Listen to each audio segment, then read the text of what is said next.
Now, ousted Oxford student President George Aberoni, who celebrated Charlie Kirk's assassination. Well, it wouldn't surprise you, Sarah. He's now playing the victim. Have a listen to this. Calling out what has also been a lot of kind of just racist and classist vitriol based on the fact that I'm a black person, the fact that, I'm a student at Oxford.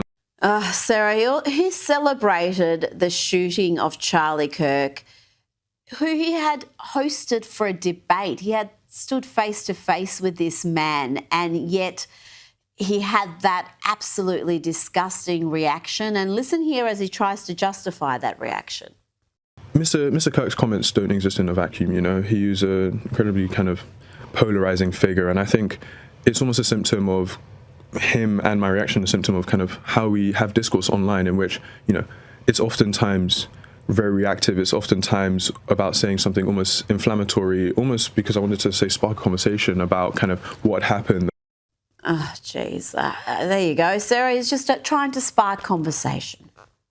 Sure. Yes. Just trying to spark conversation. Rita, I mentioned earlier that the Democrats are the party of criminals. They also are, of course, the party of political violence. And they also are, of course, the party of being oppressed. It's an oppression Olympics with them. Who is the most oppressed? I mean, obviously, these people are cheering on political violence because that is what they embrace. That is what they love. That is what they want because the ends justifies the means. And then they do this cute little thing where they pretend later on that I was just pretending, or I was just joking, or I didn't actually mean it, or I was just trying to spark a conversation. I mean, these are bottom of the barrel people. And the fact of the matter is, this is, don't forget, the same party who wants to cancel Republicans for saying things 20 years ago, right? They have to go back 20, 30 years when someone is 15 years old because they said a mean word, they said a bad word, they said a naughty word, and they try to ruin your lives over it. And now they want to cry foul over the fact that this guy was celebrating political violence and have real life consequences to it. This is consequence culture now, and they're going to reap what they sow on this. And I say more of this because they deserve it.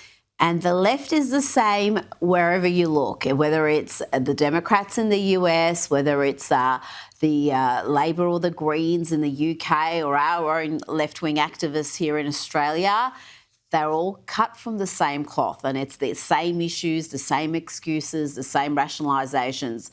Now, I want to ask you about Thomas Crook. We had in the past couple of weeks new data on this man who came a few millimetres from changing the history of the world. He came a few millimetres away from assassinating President Trump in Butler, Pennsylvania. We saw his online footprint for the first time a couple of weeks ago, the way he was radicalised, his far-left political views.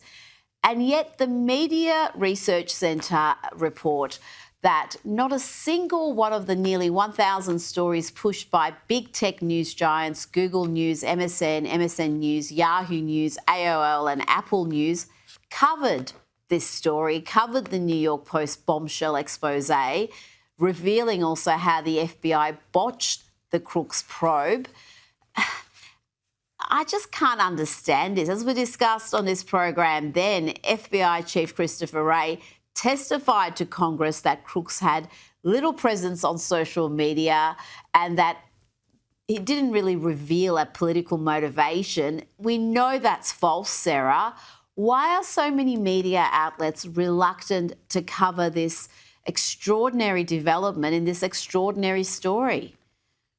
Yeah, Rita, it's because it's the same thing that they always do, but on a much larger scale. It's the same thing that these mainstream media outlets do. When something that happens, a shooting, a murder, something that happens in this country that is very violent and very terrible, when it doesn't fit their motivations and their political ideology, when it doesn't fit what the mainstream media wants to happen, when it's a black man who is, of course, committing violence against a white woman, when it doesn't fit their ideology, they just magically, poof, forget about it. It's like it never existed. The problem here, Rita, I have more of a problem with our FBI not giving us the transparency that we are so owed in this particular case, especially under Trump 2.0. We need answers. I want to know why Christopher Wray and his associates went to Congress and testified and told Congress that this man not only had a very small digital footprint, but also had one in which he espoused Republican ideologies. Now we know Yes. the rest of the story. which is, of course, Rita, when you go through it,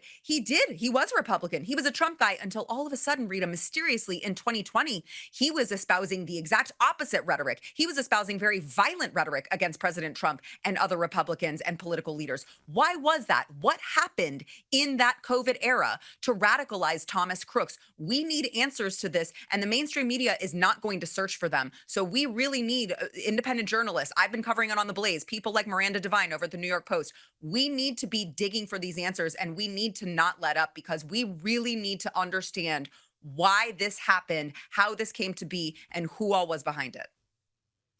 Absolutely. How he was radicalized, and that online footprint for that last 4 years of his life was significant. It wasn't just one or two posts. This guy was radicalized. He became a hard left activist after, as you said, initially being pro-Trump back 4 or 5 years earlier. So this is something that certainly needs further investigation.